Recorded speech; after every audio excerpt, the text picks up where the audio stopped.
Demon slayer के creators ने जो बम फोड़े हैं उनके बारे में तो अब तक सबको पता चल ही गया होगा। 2019 में किसने ही सोचा होगा कि डीमन स्लेयर एनिमे इंडस्ट्री में एक माइलस्टोन सेट करेगा। और यार तुम लोगों को भी पता है कि इसकी स्टोरी एकदम एवरेज है, पर इसका 3D एनिमेशन एक अलग ही लेवल पे है। टू बी ऑनेस्ट, मैंने जितना भी एनिमे देखा है अब तक, डीमन स्लेयर का एनिमेशन उनसे अच्छा है, और इस बात पे तुम भी मुझसे एग्री जरूर करोगे। तो सीजन 4 के लास्ट एपिसोड के बाद यूएफओ टेबल ने ये अनाउंस किया कि डीमन स्लेयर के लास्ट आर्क पे हम 3 प्रॉपर मूवीज बनाएंगे, जो कि बहुत इंटरेस्टिंग टेक है उनकी तरफ से। आगे हम इस पे ही बात करेंगे, तो चलो अपनी नीचेरिन स्वॉर्ड उठा के कूद पड़ते हैं इन्फिनिटी कासल में। तो मेरा पहला क्वेश्चन ये है कि हमें ये मूवीज कब देखने को मिलेगी। जैसे कि हमें पता है हमें ये न्यूज़ पिछले महीने मिली, पर इसके अलावा हमारे पास और कोई भी जानकारी नहीं है, जैसे कि डेट्स के बारे में या मूवी के लेंथ के बारे में।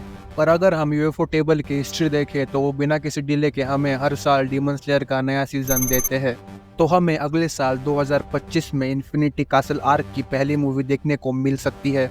और एक बात, हाशिरा ट्रेनिंग आर्क में बस 8 एपिसोड्स थे, तो ये बोलना ठीक होगा कि अभी तक तो मूवीज पे काम शुरू हो भी चुका होगा, जो कि इनसेन है।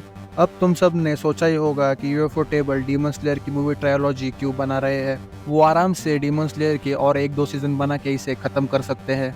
पर तुम में से बहुत लोगों को पता नहीं होगा कि यूएफओ टेबल पहले भी मूवी ट्रायोलॉजी बना चुके हैं, जिसका नाम फेथ हेवेंस ट्रियोलॉजी है। तो अगर हम उन मूवीज की टाइमलाइन को देखें तो उस फ्रेंचाइज की पहली मूवी अक्टूबर 2017 में आई थी, दूसरी जनवरी 12, 2018 और तीसरी अगस्त 15, 2019 में आई थी। इन तीनों मूवीज में अप्रोक्सीमेटली 1.5 साल का गैप है, और मूवीज की लेंथ भी लगभग 2 घंटे की ही है।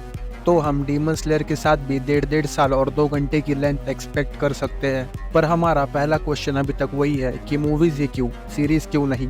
इस क्वेश्चन के मल्टीपल आंसर्स है, पर हम डीमन स्लेयर के मुगन ट्रेन से शुरू करते हैं। ये मूवी 2020 में आई थी और जापान की हाईएस्ट ग्रॉसरिंग मूवी बन गई। मुगन ट्रेन ने बड़े ही आराम से मियाजाकी की स्पिरिटेड अवे को पीछे छोड़ दिया, जो कि 19 साल से टॉप पे थी।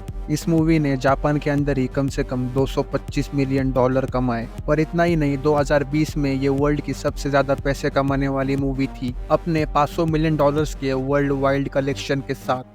बल्कि ये सब कोरोना पैंडेमिक के टाइम हुआ, जब लोग थिएटर में मूवी देखने के लिए बहुत कम जा रहे थे। और इतना ही नहीं, मुगन ट्रेन तो डीमन स्लेयर का फाइनल आर्क भी नहीं था। तो अब सोचो ये आने वाली 3 मूवीज कितने सारे रिकॉर्ड्स तोड़ सकती है। और क्या पता ये मूवीज वर्ल्ड की टॉप ग्रोसरिंग ट्रायोलॉजीज के लिस्ट में भी आ जाए, जिनमें Lord of the rings, the dark night और टॉय स्टोरी जैसी ट्रायोलॉजीज है।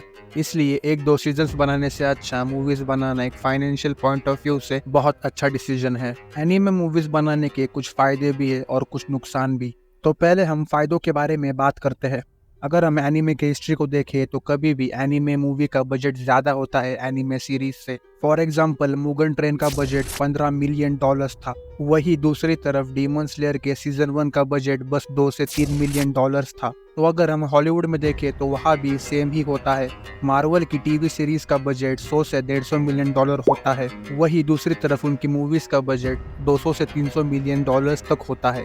इस डिसीजन की बेस्ट बात यह है कि इससे एनिमेशन और भी अच्छा होगा, और मूवीज है इसलिए कोई फिलर एपिसोड्स भी नहीं होंगे। इसके अलावा वो स्टोरी पे भी अच्छे से फोकस कर पाएंगे। हम सब के लिए तो ये एकदम गुड न्यूज़ है, पर एनिमेटर्स की तो फटने वाली है। क्योंकि सोचो यार, कंटिन्यू एक्शन एनिमेट करना है, कोई फिलर भी नहीं, जिससे उनको टाइम बहुत कम मिलेगा। बस कंटिन्यूअसली एक्शन और कोरियोग्राफी करना उनके लिए एक चैलेंज होने वाला है। पर हम सब तो बस होप कर सकते हैं कि वो इसे बिल्कुल भी रश ना करे और इसे बहुत लंबा ना खींचे, अटैक ऑन टाइटन की तरह, ना ही जल्दी जल्दी में जुजुत्सु काइसन की तरह एनिमेटर्स का गला पकड़ ले। पर ये 3 मूवीज बनाना इतना भी आसान नहीं होने वाला है, क्योंकि इस इन्फिनिटी कासल आर्क में टोटल 66 मांगा चैप्टर्स है। और अगर हम इन 66 चैप्टर्स को 3 मूवीज में डिवाइड करें तो हर मूवी में 22 चैप्टर्स होंगे, जो कि एक मूवी के लिए बहुत ज्यादा चैप्टर्स है। अगर हम इसके कंपैरिजन में मुगन ट्रेन को देखें तो उसमें बस 13 मांगा चैप्टर्स थे, तो टास्क बिल्कुल भी इजी तो नहीं होने वाला। पर अगर तुम्हें लग रहा है कि इन्फिनिटी कासल में तो बस एक्शन नहीं होगा, डायलॉग्स नहीं होंगे, तो मैं तुम्हें बता दूं कि हम डीमन स्लेयर देख रहे हैं, जिसमें भर भर के बैक स्टोरीज, उनकी बातें, फ्लैशबैक्स और भी बहुत कुछ। तो इसके कारण मूवी का रन टाइम बढ़ भी सकता है। ये हम अभी तो नहीं बता सकते, पर मेरे हिसाब से मूवीज का रन टाइम अराउंड 2 घंटे का ही होगा।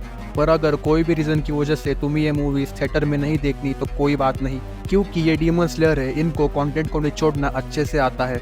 मूवी रिलीज होने के 2-3 महीने बाद इसके एपिसोड्स ओटीटी पे भी आएंगे, जस्ट लाइक मुगल ट्रेन, जो तुम कहीं पर भी देख सकते हो। अपने यहाँ इंडिया में तो उनके राइट्स जियो सिनेमा और क्रंची रोल के पास है। तो इतना ही था आज के वीडियो के लिए। तुम्हें क्या लगता है इन मूवीज के बारे में, नीचे कमेंट करके बताओ। अपने थॉट्स सबके साथ शेयर करो, और अगर तुम्हें ये वीडियो जरा सा भी अच्छा लगा तो वीडियो को लाइक और चैनल को सब्सक्राइब करो। सो दैट बीइंग सेड, मिलते हैं अगले वीडियो में, तब तक के लिए। 伊之助殿の刀を打たせていただきました。伊之助殿？お？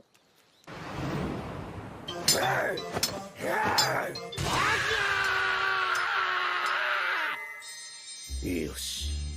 ぶっ殺してやるぞ、ムクサギ！